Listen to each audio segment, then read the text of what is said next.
Bonjour à tous, nous sommes réunis en ce jour à Paris pour une nouvelle édition du panafricanisme.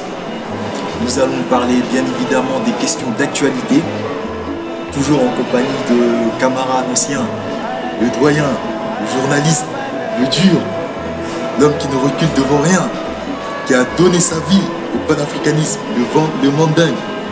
Puis vous me connaissez, Tchonchu Diabo, de la famille Tongueton, derrière la caméra, Hugues Marlon Bumba, du Royaume Congo, de Fungi. Président, êtes-vous en forme aujourd'hui? Très en forme, surtout quand il s'agit de parler du panafricanisme. Très en forme.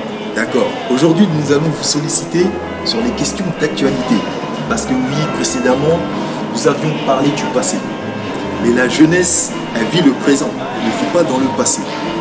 Et dans ce présent que nous traversons, nous avons des interrogations, nous avons besoin d'avoir des éclairages des anciens, ceux qui sont des visionnaires, n'est-ce pas? Dans cette actualité tumultueuse qui nous tourmente, où nous ne savons plus où donner de la tête, quels sont vos éclairages? Mes éclairages, il faut se ressaisir justement parce que c'est difficile. C'est quand c'est difficile que les meilleurs doivent faire preuve d'imagination, preuve de créativité, preuve de maturité et preuve de victoire. C'est quand c'est difficile qu'il faut combattre et qu'il faut gagner. Les Malcolm X, c'était ça. Hein. Si je le redis, les Obama sont là aujourd'hui, c'est que les Malcolm X se sont sacrifiés. Et puis, sans parler de ce grand homme qui, à l'époque, était une sorte de pestiféré, Martin Luther King. On l'accusait de tous les noms, de tous les mots, il était ceci, il était cela. C'était difficile. Et il a dit, j'ai fait un rêve. Et le rêve est devenu aujourd'hui réalité. Mais nous allons parler aussi de ceux qui se sont battus quand il y avait la traite négrière. Tout ça, c'est le passé, président, c'est le passé. Maintenant, c'est l'avenir que nous sommes en train de dessiner à travers ce que... Parce que nous aurons su maîtriser une situation difficile, c'est là où nous allons faire jaillir la lumière et créer l'avenir en question, le maîtriser, l'apprivoiser et le mettre au service de la jeunesse. J'ai compris, président. C'est-à-dire que dans le passé, les hommes, les grands hommes de l'époque avaient leurs combats à mener, que ce soit les combats de discrimination, les combats d'émancipation, les combats de reconnaissance de leur dignité. Aujourd'hui, nous sommes dans de nouveaux défis, où en dehors des problématiques économiques, nous sommes exposés à des problématiques de mœurs, c'est-à-dire de choix de mode de vie, que ce soit au niveau de la religion, au niveau des mœurs, au niveau des valeurs de sociétales, parce qu'aujourd'hui il y a ce défi de l'individualité, parce que même l'Afrique est touchée par ces questions d'individualité, cette perte de valeurs familiales, cette déstructuration de la famille. Donc c'est sur ces questions-là sur lesquelles je vais vous interpeller. En dehors des questions économiques, c'est-à-dire que oui, l'Afrique est en retard sur le plan économique, sur le développement. Là, bon, vous allez nous donner vos éclairages, mais en ce qui concerne les questions de mœurs, c'est-à-dire que quand je regarde la presse aujourd'hui, où il y a un certain président Obama qui s'est rendu au Sénégal, c'est-à-dire sur la terre de ses ancêtres, bien que lui soit originaire du Kenya, et tout ça c'est pareil entre nous. Et il est venu faire des recommandations sur le mariage pour tous, tout ça. Est-ce que c'est compatible avec les valeurs africaines? Est-ce que les populations, la jeunesse, peut intégrer ce genre de mœurs qui sont totalement étrangères, qui sont indo-européennes, grecques, qui sont zoroastriques? Est-ce que c'est compatible avec l'Afrique? Ces histoires de pratiques, libertinage, mariage pour tous, tout ça. Bon, le sage. Obama a été élevé, si vous voulez, dans une civilisation totalement américaine. Une civilisation qui se prête à tout. Et je comprends que, vu de l'Amérique, ce qui vient proposer à l'Afrique ne soit pas du tout acceptable. Il faut faire la part des choses. L'Amérique est un continent dans le continent, si on peut appeler ça comme ça, qui a des moyens colossaux, qui a des moyens financiers énormes, et qui en même temps maîtrisent la technologie. Comment les mœurs qui se passent aux États-Unis peuvent aussitôt être appliquées au Sénégal, au Mali ou ailleurs. Obama a fait ce que j'appelle une fausse analyse. Ce qu'on peut faire aujourd'hui aux États-Unis, compte tenu de ce qu'ils ont par rapport aux pays africains qui n'ont rien, les mœurs ne sont pas du tout les mêmes. Il nous faut ce que j'appelle une sorte de côté pudique. Il nous faut ce que j'appelle une culture qui nous permet d'aller de l'avant. Il nous faut ne pas accepter n'importe quelle saleté venant de n'importe quel pays déjà développé. Il faut que le continent vive de la foi des ancêtres. Il faut que le continent vive de l'endurance des ancêtres jusqu'à ce que le continent soit développé. Donc de ce point de vue, ce qui se passe aux États-Unis comme ce qui se passe en Europe, au point de vue meurtre, ça ne peut pas être appliqué aux pays africains. Donc je comprends parfaitement que Obama cherche à américaniser un peu l'Afrique à travers les mœurs, et c'est pas comme ça qu'il faut faire. Je demande aux Africains de rester eux-mêmes, de faire en sorte que leur jeunesse soit une jeunesse de combat et une jeunesse de vérité, une jeunesse qui dit qu'il faut que nos cultures ancestrales soient actualisées, parce que nous sommes dans l'ère numérique, et jusqu'à ce que nous soyons réellement des pays émergents, on parlera après des mœurs. Pour le moment, nous parlons de survie. On ne peut pas quand même, au moment où les gens meurent de sida, de toutes sortes de maladies, dire qu'il faut renverser la vapeur et il faut faire comme si on était en France ou en Europe ou je ne sais où. Non, c'est inacceptable. Donc ce qui accompagne ces problématiques des mariages pour tous, ils viennent attaquer, même le terme n'est pas juste agresser, mettre des injonctions au gouvernement africain en disant que bon, il faut accepter ces... Parce que vous savez, il y a ce problème. C'est-à-dire qu'il y a cette observation où à l'époque, en Afrique, ce qui était légal, c'était la polygamie et la pratique de l'excision. Et ce qui était criminel, c'était le mariage pour tous. Et aujourd'hui, nous assistons à un renversement de situation. Aujourd'hui, ce qui est criminalisé, c'est la polygamie, l'excision, voire même la circoncision, parce qu'il y a des remarques qui vont dans ce sens-là. Et ce qui est devenu légal, c'est maintenant le mariage pour tous et tous les travers qui vont avec. Donc, président, les sociétés africaines perdent leur repère. C'est pour ça que nous vous interpellons sur ce sujet. Je suis content qu'on m'interpelle là-dessus.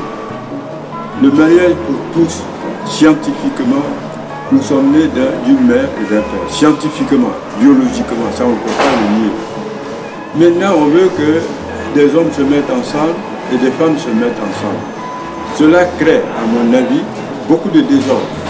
Un enfant qui est élevé par deux papas, tôt ou tard, soyons scientifiques, soyons spirituels, soyons sérieux. Tôt ou tard, l'enfant, il faudrait bien qu'il sache d'où il vient. Comment deux hommes peuvent engendrer un enfant? Comment deux femmes peuvent engendrer un enfant? Je pense que l'Occident est en train de manipuler tout le monde. Et c'est ce désordre-là qu'il faut éviter. Je dis que l'Occident est libre de faire ce qu'elle veut, mais l'Occident ne peut pas nous imposer ce que nous considérons comme contre nature. Jusqu'à preuve du contraire, je ne suis pas contre leur prise de position, mais je ne veux pas non plus qu'ils soient contre ma prise de position. Moi, je veux sauver mon continent par ce qui est, à mon avis, humble, par ce qui est lucide, par ce qui est lumineux. Et je suis né d'un père et d'une mère, et je sais que mes enfants sont nés d'une mère et d'un papa, et je veux que cela continue. Mais je ne suis pas contre les prises de position de l'Occident pour autant. Je ne veux pas m'opposer à ce que les Français font chez eux, ce que les Américains font chez eux, mais je ne veux pas non plus qu'ils s'imposent à ce que moi je crois bon pour le moment en tout cas, pour mon continent. Et le combat il est là. Il ne faut pas que le colonialisme des uns vienne évidemment interférer à la manière de voir l'Afrique de s'en sortir. Nous ne voulons pas devenir encore une fois de plus une sorte d'Occident malgré nous, ni une sorte d'Amérique malgré nous. Mais nous ne leur disons pas d'africaniser pour autant l'Amérique ou d'africaniser l'Europe. Donc il faut que chacun respecte l'autre. Aussi bien ils nous respectent, aussi bien nous les respectons. Mais de grâce, laissons le continent d'abord se ressaisir, se développer et sortir de la misère. Oui, mais président, parce que souvent dans les colloques, dans les conférences internationales, des voix s'élèvent pour dire que oui, mais vous savez, ce sont des pratiques qui ont toujours existé dans l'histoire de l'humanité et que même sur le continent ça existait, mais que c'était caché parce qu'ils étaient opprimés et que c'est pas quelque chose de nouveau. Oui, que répondez-vous? Moi, je réponds que je suis né dans un village et je n'ai jamais su qu'il y avait des homosexuels, puisque j'ai jamais été agressé. Et puis j'ai beaucoup de jeunes de mon âge qui n'ont jamais été agressés par qui que ce soit. Donc moi, je considère qu'à partir du moment où dans mon village, j'ai pas été agressé par un homosexuel, que ailleurs ça peut exister, mais c'est pas parce que ça existe ailleurs que moi je dois dire que ça existe chez moi puisque je ne l'ai pas vu chez moi. Je ne nie pas la réalité. Je dis que si chez eux ça existe, c'est parfaitement possible, mais à ce moment-là, qu'ils le disent, mais je dis que chez moi, en tout cas, dans mon village, je n'ai jamais été agressé par un homosexuel, ce qui est rigoureusement vrai. Et je considère qu'à ce moment-là, si ça n'a pas existé durant ma jeunesse, je pense que je dois faire tout pour que cela n'existe pas. Mais si chez eux... En Afrique, c'est passible de la peine de mort, tout ça. Il y a eu des brûlés à Ouagadougou. C'est-à-dire que de toute façon, même si ça existe, nous ne devons même pas les tuer. S'il y a des homosexuels, je ne demande pas qu'on les tue. Non, mais si c'est la loi en Afrique, il faut non, il ne faut pas tuer. Non, il ne faut pas tuer. Non, je n'encourage pas. Non, je n'encourage pas. Voilà, je suis dit, je parle, je on ne les tue pas, on les éduque. Et puis si on voit que c'est une maladie, on essaye de les soigner. C'est aussi simple que cela. Est-ce que c'est une maladie? Bien qu'il ne faut pas contrarier celui qui ne veut pas être soigné. Hein. Voilà, alors à ce moment-là, on dit, bon, écoutez, continuez votre chemin, mais n'essayez pas non plus de travestir ceux qui ne sont pas ce que vous êtes, vous. Donc il faut faire la part des choses. Si quelqu'un est malade, on peut soigner, mais il ne faut pas... Voilà, de rééducation. Absolument. Il ne faut pas pour autant dire, voilà, vous qui êtes des sujets distincts, il faut absolument que vous soyez malade avec nous. Parce que si c'est une forme de dictature inacceptable, si c'est une maladie, il faut soigner. Ça, c'est tout à fait normal, mais il ne faut pas non plus encourager la maladie. Si c'est une maladie, on soigne, on n'encourage pas. Lorsque nous prenons le terme maladie, ce n'est pas péjoratif alors pas du tout, pas du tout. Puisqu'ils sont nés comme ça, si on peut les soigner, on les soigne. Si on ne peut pas les soigner, on dit, bon, laissez ce que vous êtes, mais il ne faut pas exiger que ceux qui sont sains, qui ne sont pas comme vous, forcément deviennent comme vous.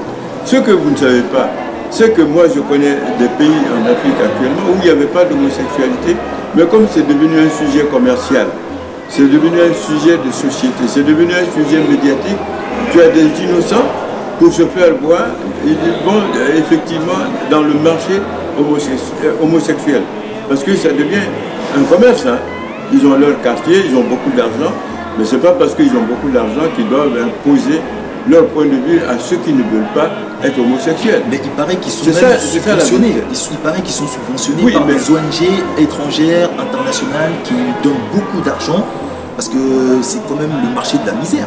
Il ne faut pas oublier qu'il y a eu des faits politiques extrêmement graves, où le gouvernement britannique n'a pas hésité à faire du chantage politique, à dire que oui, vous êtes des pays pauvres, comme la Tanzanie ou autres pays d'Afrique australe, et leur dire que écoutez, nous vous donnons de l'argent parce que vous avez besoin d'aide financière, parce que vous êtes pauvre et tout. Mais au jour d'aujourd'hui, on vous fait ce chantage. Si vous voulez continuer à recevoir de l'aide pour vous nourrir, vous devez accepter ces lois. C'est grave. C'est-à-dire, on fait du chantage à la misère, à la survie. Et bien évidemment, ça participe à la prolifération de ce genre de pratiques. Alors, je suis très content. La dignité. Est-ce que la dignité, ça doit se vendre? Pas du tout. Et puis, je suis content que vous-même, vous ayez écouté ce que les Britanniques ont fait. Ce chantage est inacceptable et immoral. Et c'est avec ça qu'il faut dire que l'Afrique doit rester ferme sur ses positions. C'est criminel. Je dis, il ne faut pas brûler les homosexuels quand il y en a, mais je ne veux pas que les sujets non homosexuels soient obligés, pour avoir de l'argent, de se prostituer. Ça, c'est pas bon.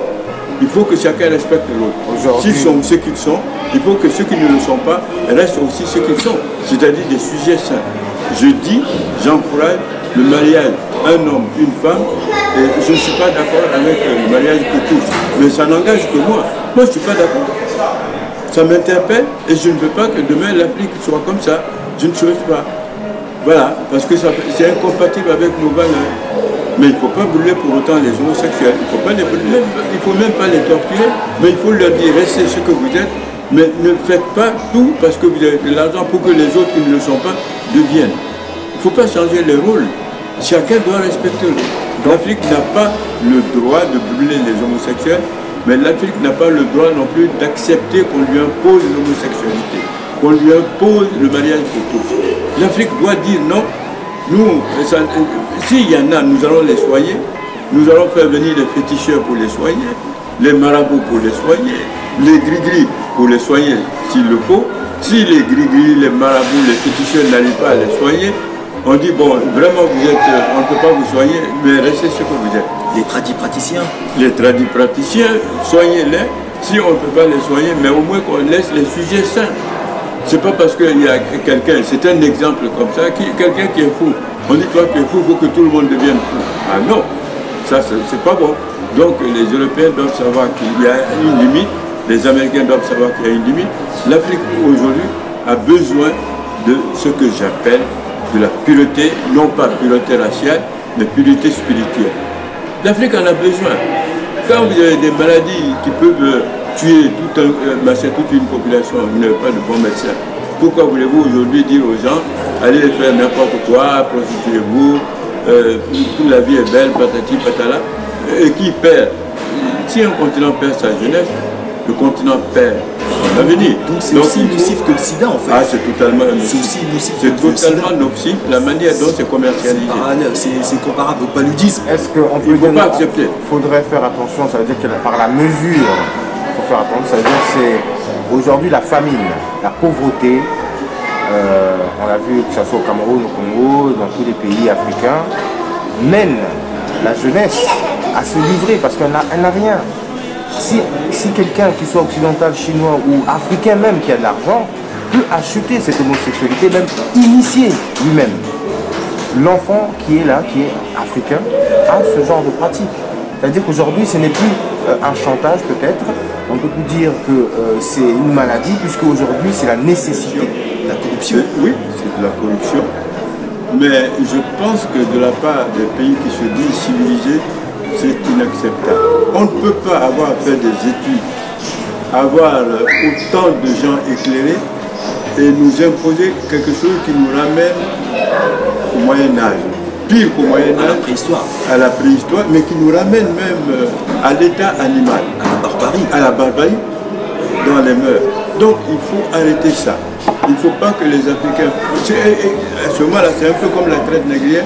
Autant on a su tenir tête à la traite négrière, à l'esclavage et au colonialisme, autant nous devons savoir tenir tête à toutes les saletés que l'Occident veut nous imposer. C'est clair, net et précis. Oui, l'Occident a du bon côté, nous prenons le bon côté de l'Occident, nous rejetons le mauvais côté de l'Occident. C'est clair, la prostitution, les homosexualités mal organisées ou bien organisées, nous n'en voulons pas pour le moment en Afrique parce que nous avons autre chose à faire. Autant nous combattons la polygamie. Oui, mais sur quel motif vous combattez la polygamie? Non, la polygamie, c'est parce qu'il n'y avait pas, si vous voulez, à l'époque de sécurité sociale. Il fallait avoir beaucoup d'enfants pour cultiver le champ. Il fallait avoir beaucoup d'enfants pour nourrir la famille. C'était ça l'origine de la polygamie. En Afrique, il y a en moyenne 3 femmes pour un homme. Il faut parler de l'égalité. Il y a ça aussi. Il y a l'espérance de vie de la femme qui est supérieure à celui de l'homme. Absolument. Ce qui fait que dans une famille, quand il y a un homme qui meurt, c'est le frère qui récupère. Absolument. Il y a tout ce côté social. Il faut expliquer cette dimension culturelle. Totalement vrai, justement. La caricature, sinon les pas du tout. Il y a 3 femmes pour un homme. Oui. Il y a ça. Il y a l'espérance de vie de la femme qui est 10 ans supérieure à celui de l'homme. Absolument. Il y a tout ça qui joue. Donc, nous avons combattu la polygamie parce que les moyens modernes nous permettent de cultiver la terre et nous avons maintenant, dans certains pays, la sécurité sociale. Donc, faire beaucoup d'enfants pour pouvoir permettre à la famille de manger, ça c'est autre chose. Avec les moyens modernes, nous devons combattre la polygamie. Maintenant, c'est vrai que l'espérance de vie des femmes dépasse celle des hommes, ça c'est vrai. Et que, bon, avec toutes sortes de maladies, les hommes meurent, et puis il y a les guerres, les hommes sont souvent les premiers à mourir. Donc il y a un grand nombre de femmes. Est-ce que pour autant nous devons continuer à être polygames? Parce que ça, non plus, c'est un peu rabaisser les femmes.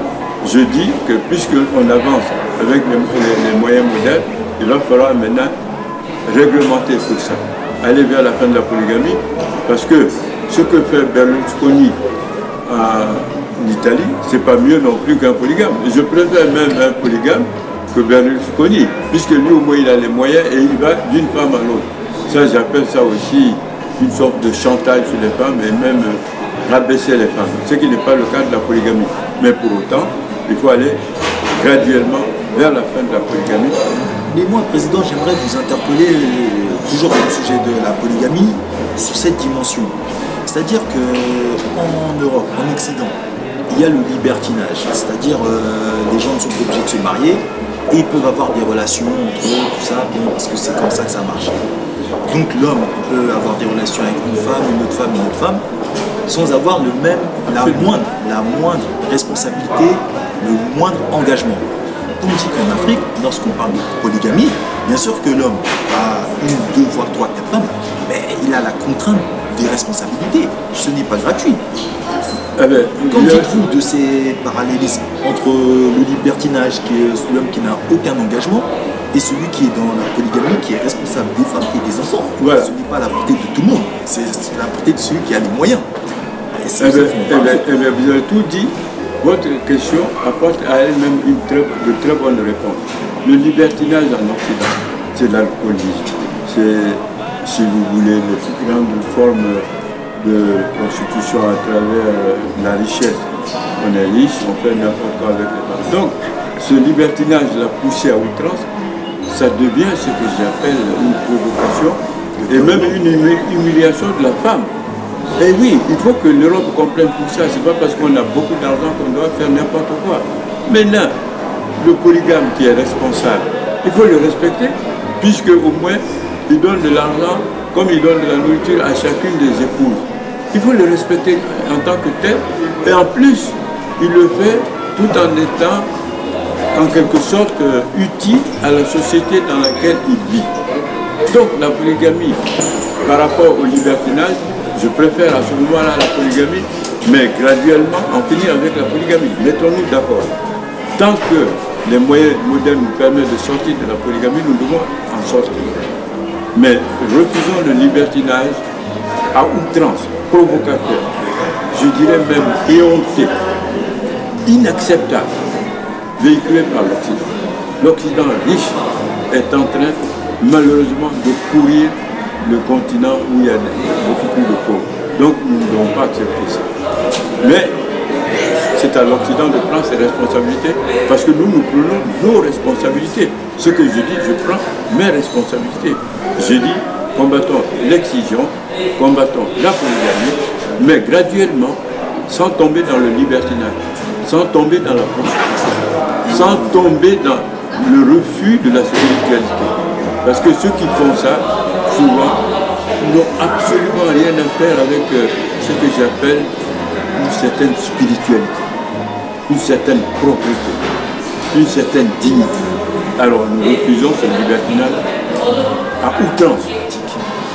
L'excision chez les Dogons du Mali, elle a une explication spirituelle, parce qu'ils ont une conception, on dit, endogène de Dieu, n'est-ce pas?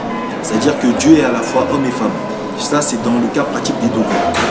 Et pour expliquer cette pratique qui est l'excision et la circoncision, ils disent que oui, pour la circoncision, c'est-à-dire chez l'homme, ils enlèvent la partie femme de l'homme, et dans le cas de l'excision, ils disent que chez la femme, ils enlèvent la partie homme de la femme. Donc, chez ces Dogons qui donnent cette dimension spirituelle, si on criminalise cette pratique, donc on porte atteinte à leur spiritualité.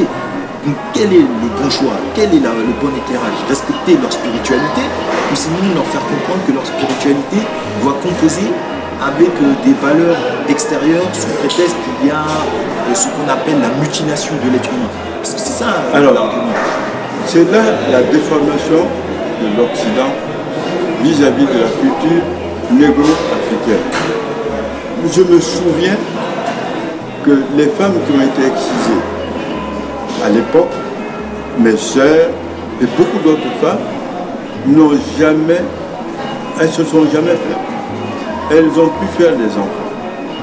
Bon, en plus, d'après ce que ces femmes m'ont expliqué, durant ce qu'on appelle les cérémonies d'excision, on apprenait à ces femmes l'endurance, la bonne tenue, le travail, l'honnêteté. C'est ce que ces femmes-là m'ont expliqué. Elles m'ont toujours dit que c'était une sorte d'école, une école de formation.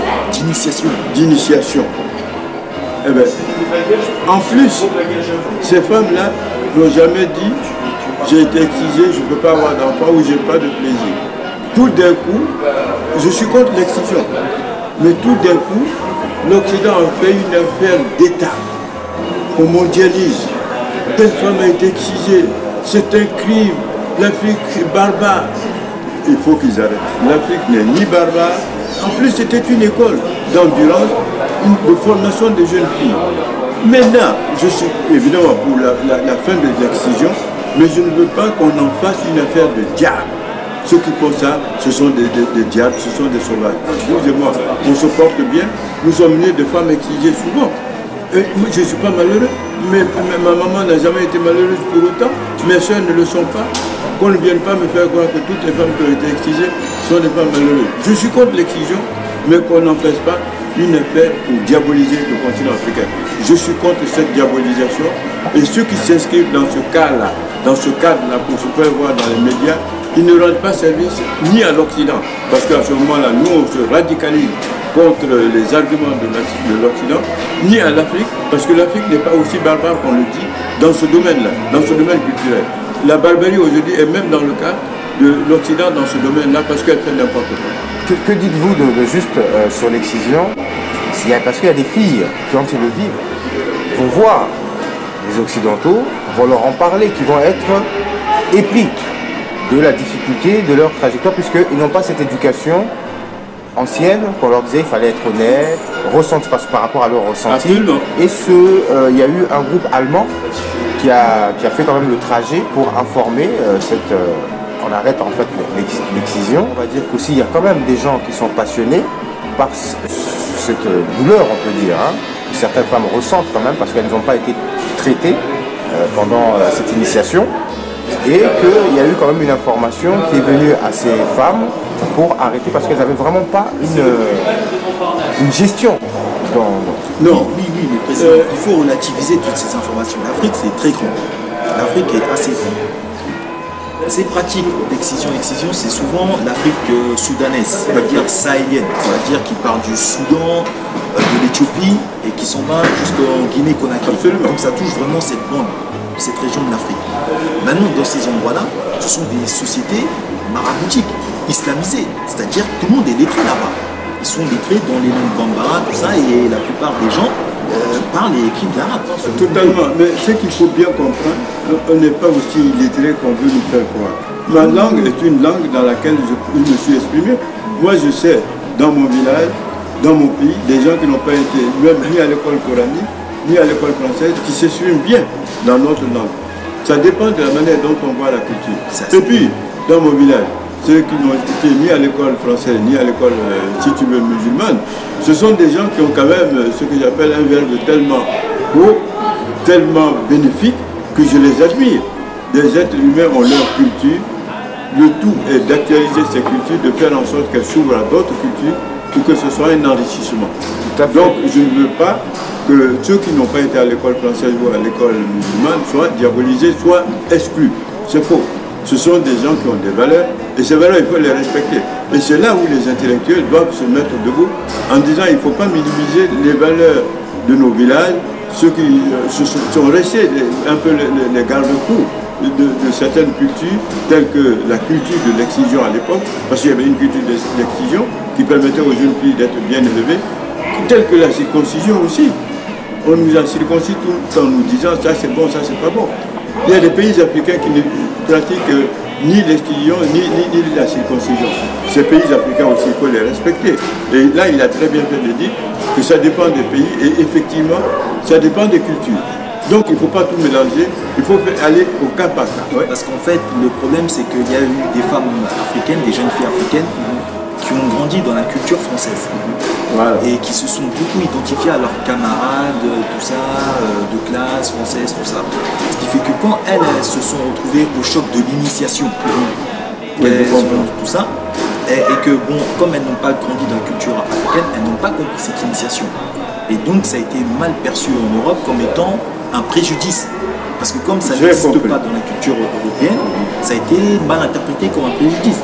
C'est comme si en Afrique, vous venez introduire des pratiques franc-maçonniques.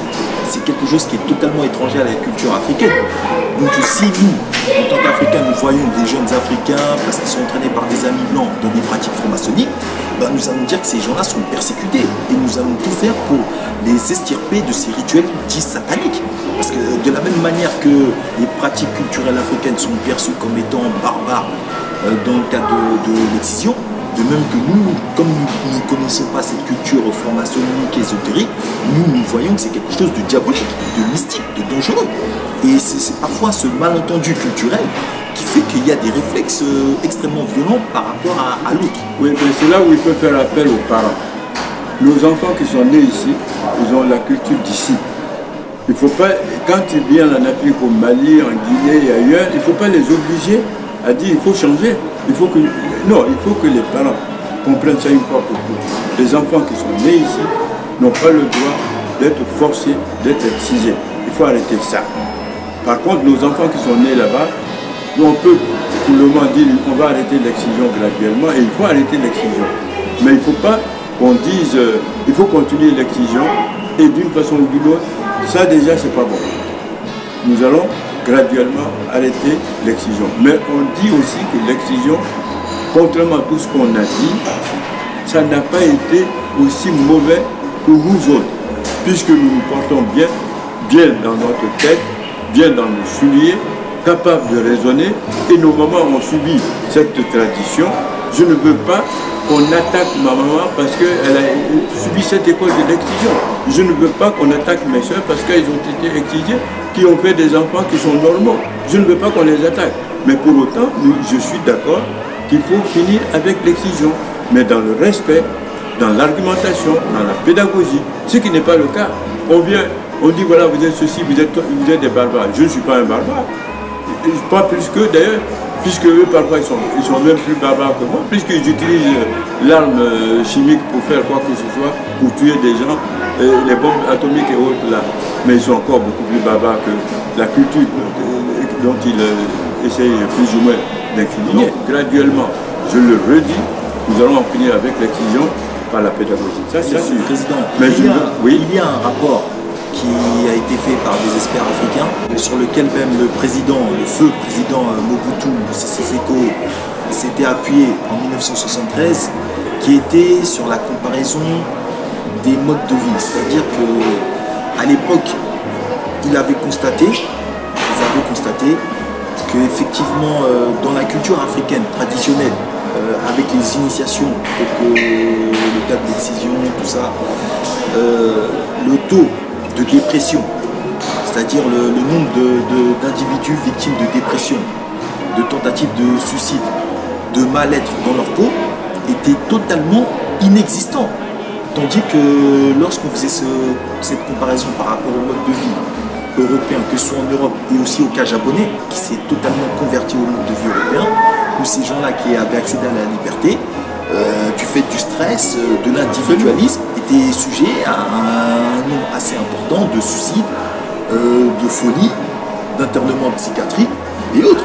Donc est-ce vraiment la cause d'un problème profond qu'il y ait ces pratiques culturelles souvent qui ont une dimension sociale de regroupement? C'est tellement simple, à force de faire les choses de manière contre nature. Mais ça va non seulement déstabiliser les gens, mais ça va les rendre fous. Nous voyons des choses qui sont contre nature. Il faut dire à l'Occident de limiter tout ce qui est contre nature. Il faut limiter. Sinon, ils vont rendre les gens, ici, chez eux, ils vont les rendre de plus en plus fous et de plus en plus, ils vont les déshumaniser. Et c'est maintenant, je passe par cette émission pour faire appel à l'Occident de ne pas aller dans la perversion. C'est trop, c'est trop, c'est trop, c'est trop. Pour même dire, Président, l'Occident n'est pas réellement coupable psychologiquement, parce que c'est une personne à part entière qui subit une tradition d'une culture qu'il découvre dans ce monde. Donc, on ne peut pas dire qu'une personne va forcément apprécier une tradition ou une culture, puisqu'il vient arriver dans le monde, on ne lui a pas informé avec maturité que voilà ce que nous faisons. Pouvons-nous le faire à 25 ans afin que la personne puisse prendre une bonne décision dans cette pédagogie, une bonne décision de dire oui ou non je veux être excisé. Le sujet est vaste. En tout cas, ils ne sont pas coupables. Mais oui. Ils ne peuvent pas être, l'Occident ne peut pas être Mais coupable je ne veux forcément. pas écoutez, ils ont des pervers et nous ne voulons pas que ces perversions viennent coûte ternir notre Afrique. Elles sont déjà Nous avons compris le message. Nous avons compris le Elles sont déjà à l'intérieur de l'Afrique, faites par des Africains aussi. La perversion, nous allons la combattre. Leur défaut, c'est ça. Pourquoi, quand ils disent, voilà, il faut faire ci, il faut faire ça, il faut arrêter l'excision, pourquoi ils ne nous invitent pas dans un débat convivial, intelligent, pour que nous argumentons comme on le fait maintenant? Ah oui, c'est souvent de la dictature. Mais c'est de la dictature des médias. Mais nos propres enfants, dans certaines situations, demandent à nos parents, quand ils vivent cette difficulté de pouvoir exprimer leur douleur à nos propres parents. Papa, est-ce qu'on peut arrêter? Maman, est-ce qu'on peut arrêter? Parce que voilà, est-ce que vous pouvez m'écouter? Monsieur le Président, nous avons eu une discussion assez passionnante sur des sujets sensibles qui ont été ces questions de mœurs. Nous allons passer à la partie finale, c'est-à-dire la fin de cet entretien, en recevant notre chroniqueur Hugues Marlon Bumba du Royaume Congo de Fungi. Bonjour Monsieur le Président. Bonjour, cher ami. Très bien. Plein de fois. Monsieur Tchabo, Hugues Marlon Bumba. Aujourd'hui, j'ai 3 questions pour vous. Monsieur le Président, que pensez-vous de la situation au Mali? Alors, la situation au Mali, il faut rapidement, maintenant qu'il y a une Assemblée nationale, il faut que le Mali se relève des ruines. Et je ne comprends pas que l'Europe laisse uniquement l'armée française faire le travail. L'Europe sait bien que les menaces aujourd'hui qui pèsent sur le Mali peuvent demain être transportées aussi bien en Allemagne, en Angleterre, en France et ailleurs. Donc, ça a été dit et redit, il faut que les Européens acceptent d'envoyer leurs militaires auprès des militaires français et des militaires africains pour arrêter les talibans de la religion, faire n'importe quoi au monde. C'est un appel qu'il faut lancer à l'Europe. C'est un appel qu'il faut lancer aussi à l'Amérique. Il faut que leurs armées viennent seconder les militaires français sur le terrain. C'est pour grandir l'Europe elle-même et c'est pour grandir les États-Unis d'Amérique que d'aider les Maliens aujourd'hui à se relever de la situation actuelle. Maintenant, il y a un gouvernement qui est dirigé par Ibrahima Boubacar Keïta. Je vois déjà qu'il y a à peine 3 jours, des djihadistes ont été abattus par l'armée française. Ce qui veut dire que le Mali, jusque-là, n'a pas maîtrisé la situation. Ce qui est même très grave. Il faut que le Mali maintenant forme ses militaires. Il faut que le Mali ait une armée nationale crédible, une armée de métier, une armée de profession. Ce n'est pas le cas. Donc le premier appel, c'est bien d'appeler les Européens, c'est bien d'appeler les Américains. Mais il faut d'abord appeler le peuple malien. Que fait-il aujourd'hui avec son armée? J'ai lu qu'ils ont fait arrêter l'autre là, comment il s'appelait? Celui qui a été... Sanogo a été arrêté. C'est pas suffisant. Il faut aujourd'hui, en plus du fait qu'on ait arrêté Sanogo, dire à l'armée malienne, vous devez être sur le front, vous devez être à Tombouctou, vous devez être à Kidal, vous devez être patriote. J'ai le sentiment que c'est une armée, dès qu'il y a les premiers coups de fusil, c'est une armée qui a l'air de prendre la fuite. Je n'accuse pas l'armée malienne, mais je l'accuse pour le moment effectivement de déficit. Donc il faut faire appel aux Maliens eux-mêmes, au chef d'état-major. Il faut réformer l'armée malienne, il faut sauver le Mali de la situation actuelle. Naturellement, les Européens doivent venir, les Américains doivent venir, mais les Maliens doivent, avec l'armée, les armées qui sont venues, parce qu'il y a quand même des militaires qui sont venus aussi bien de la Guinée, ils sont venus du Niger, ils sont venus évidemment du Tchad. Tous ces militaires-là, dans un cadre précis, doivent se préparer pour relever la situation du Mali. Il faut sauver le Mali. est-ce que la communauté africaine peut-elle aussi venir intervenir? Il faut que la communauté africaine vienne intervenir avec l'armée, les armées étrangères, plus l'armée du Mali. Et même, je salue la société civile. Je salue par exemple un chanteur comme Tiken Jah Fakoly, qui aujourd'hui veut se produire dans certaines villes maliennes pour que les Maliens aient le moral et qu'ils se relèvent. Le pays de Soundiata Keita ne peut pas rester comme ça. Le pays de Modibo Keita n'a pas le droit de s'effondrer, voyons. Il faut que les Maliens se ressaisissent. Il faut qu'ils deviennent des hommes à part entière. Non.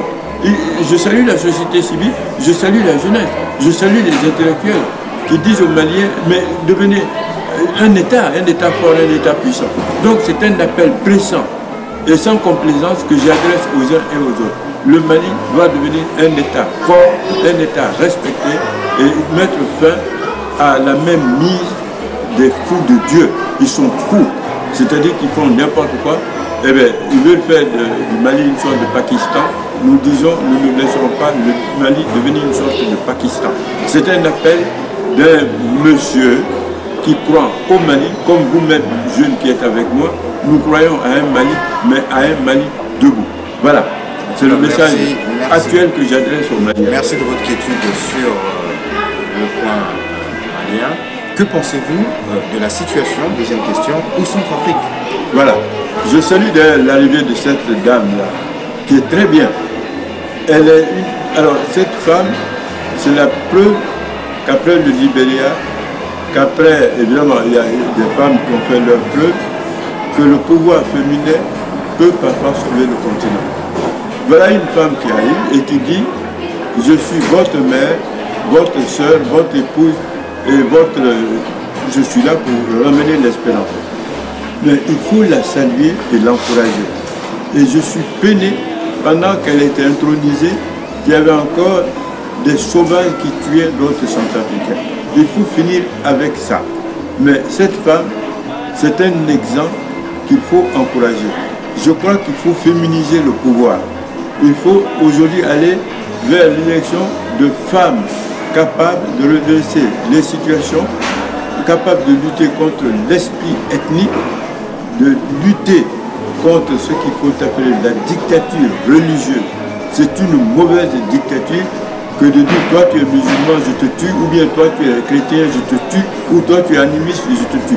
Mais c'est de la mauvaise dictature, c'est de la désinformation. Et je salue l'arrivée de cette femme et je dis qu'il faut la soutenir. Si elle échoue, alors là ça va être la catastrophe. Et elle ne doit pas échouer. Nous sommes avec elle. Et je pense que toutes les femmes africaines devraient d'abord commencer par la soutenir au moment où elle en a besoin. Il faut que la Centrafrique soit sauvée par les Centrafricains avec l'aide de la France. Et là aussi, il faut saluer la France parce qu'elle envoie quand même ses enfants mourir pour nous actuellement en Centrafrique. Il faut saluer. Heureusement qu'en Occident, il y a des gens qui sont prêts à mourir pour la justice. Il faut leur rendre hommage. Médecins sans frontières. Des hommes qui vont pour dire aux Africains, vous avez besoin de nous, nous ne sommes pas de votre pays, mais nous pouvons vous soigner. Je suis totalement reconnaissant à ces humanistes européens, français, américains et autres qui vont donner leur vie pour sauver le continent. Donc tout n'est pas mauvais dans l'Occident. Il y a de bons dans l'Occident et ce bon, il faut à tout moment saluer. Ce qui n'a rien à voir avec la dictature de ce que nous avons appelé l'homosexualité plus ou moins imposée, mais voilà du concret. L'Europe vient au secours de l'Afrique de la manière la plus saine, la plus sage, la plus intelligente. Donc soutenons la dame de fer qui est en Centrafrique.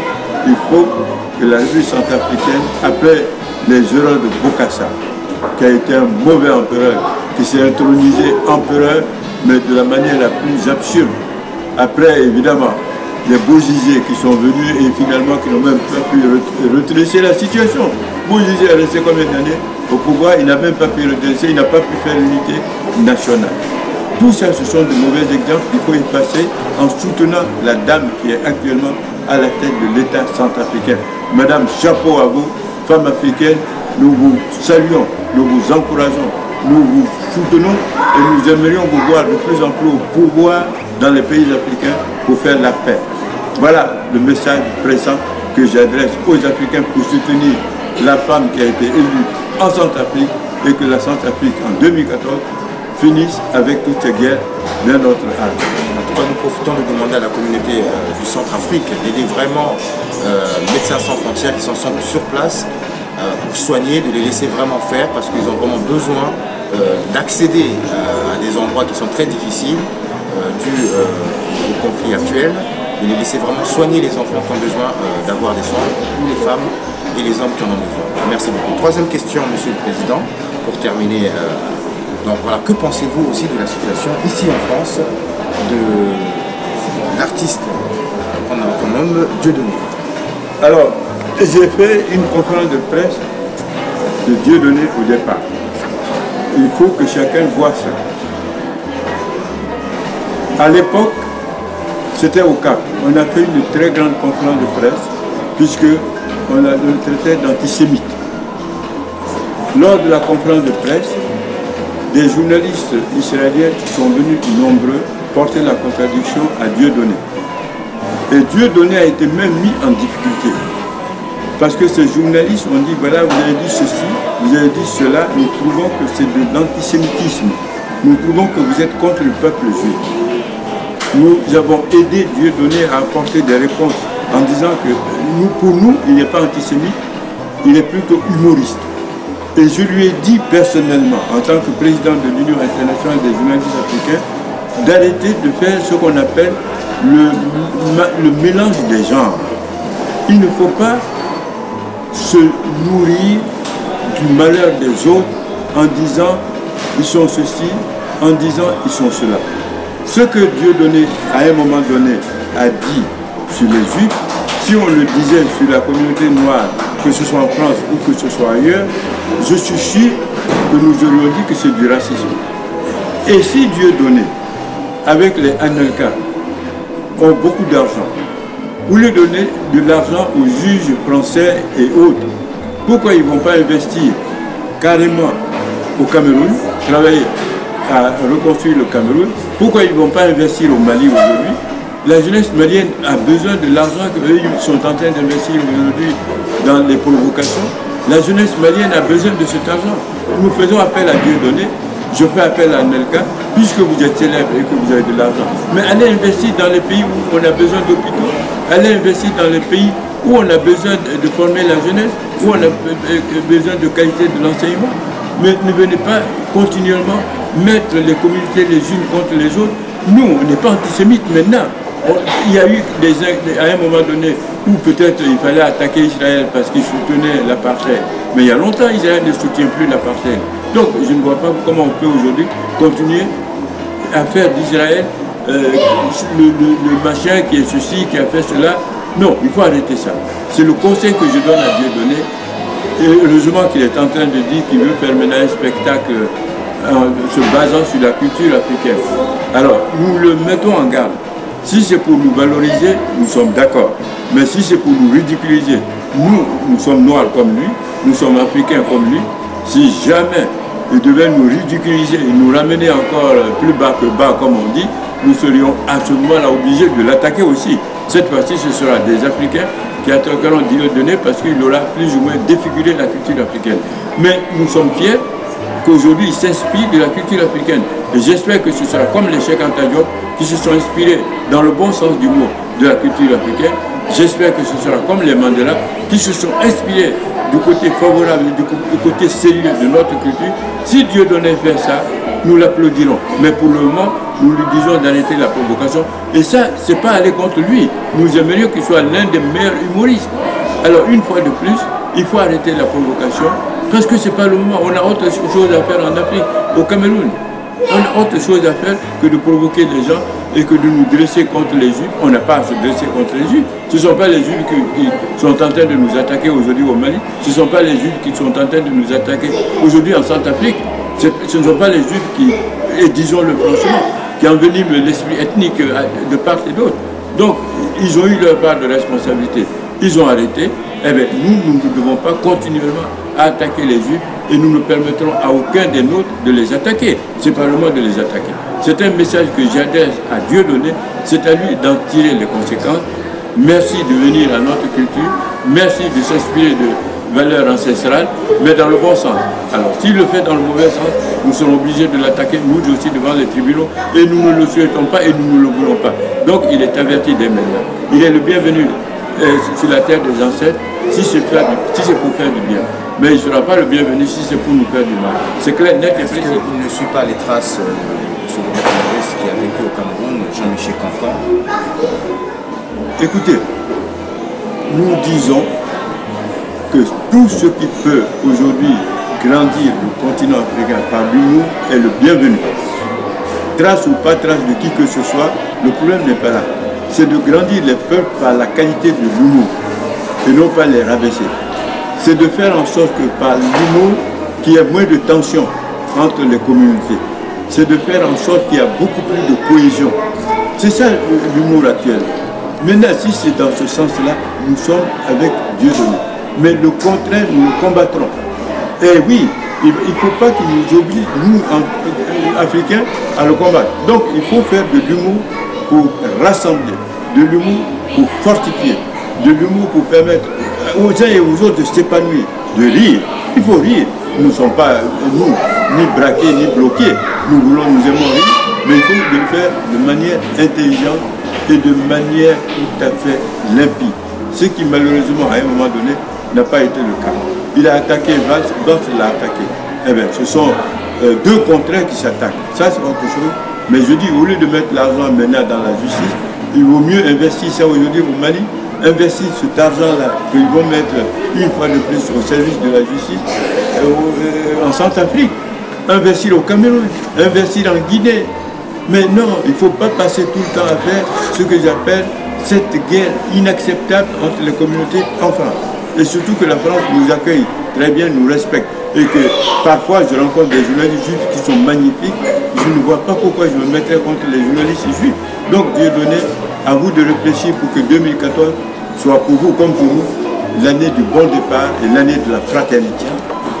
C'est au président, dans l'expression qui sera la plus appropriée, à donner la salutation et à passer la paix aux panafricanistes et au reste de l'humanité. Je dis Tanala, et ça c'est en couleur. Je vous salue, mes frères Peul. Inisoroma, c'est-à-dire en Bambara. Je vous salue, mes frères Bambara. Tanayomu, en Soussou. Je vous salue, mes frères Soussou. Et j'en passe. Et je dis même en Wolof, Nangadef, je vous salue, frère Wolof, frère sénégalais, qui avait donné jusqu'ici l'exemple d'institutions fortes. Aujourd'hui, votre pays, frère sénégalais, ce qu'on appelle le pays de la Telanga, du Tchèpdien, de la vie ensemble, de la cohésion ensemble, je voudrais que ce qui se passe au Sénégal par les institutions fortes s'applique à d'autres pays africains. C'est sur cette note d'espérance, de rigueur, de fraternité que nous mettons fin à cette émission, en espérant que nous ferons encore d'autres grandes émissions, parce qu'il faut que l'an 2014 soit l'année de l'Afrique qui rebondit, de l'Afrique qui sauve l'Afrique. Nous devons accepter l'aide internationale. Mais si l'Afrique sauve l'Afrique, l'aide internationale ne fera que compléter. C'est pourquoi nous venons de lancer le cercle UJA Mandela. Nous voulons que le cercle UJA Mandela participe au changement qualitatif et quantitatif en Afrique, partout. Nous voulons mettre fin aux guerres ethniques. C'est pourquoi en Koula, en Soussou, en Badeng, en Wolof, et j'en passe, nous saluons tous ceux qui veulent contribuer au changement par nous-mêmes, pour nous-mêmes, sans être contre les autres. Je voudrais saluer ceux qui animent cette émission. Nous leur faisons confiance. Avec peu de moyens, on peut changer la situation. Je le redis, quand les Mandela se battaient, ils n'étaient pas nombreux. Je le redis, quand les Cabral se battaient, ils n'étaient pas nombreux. C'est finalement la qualité qui fait la chose. Soyons du côté de la qualité, soyons du côté de la justice, soyons du côté de la rigueur. Je crois que demain, il fera beau, et c'est pourquoi je conclue sur cette note d'espérance. Il faut qu'il fasse beau en Afrique et en Europe aussi, en nous respectant, et je le redis, Il ne faut pas que l'Europe nous impose quelques comptes de saleté, de ceci, de cela, mais en même temps, tout ce qui est bon en Europe, nous le prendrons. Et comme tout ce qui est bon en Afrique, nous demandons à l'Europe de prendre tout ça ensemble. Travaillons à faire de l'humanité une humanité de cohésion, une humanité où nous allons tous nous épanouir, une humanité où nous allons arrêter toutes ces guerres. Et je vous salue une fois de plus, animateur de cette émission. Vous êtes dans le bon camp. Merci beaucoup et bonne année 2014.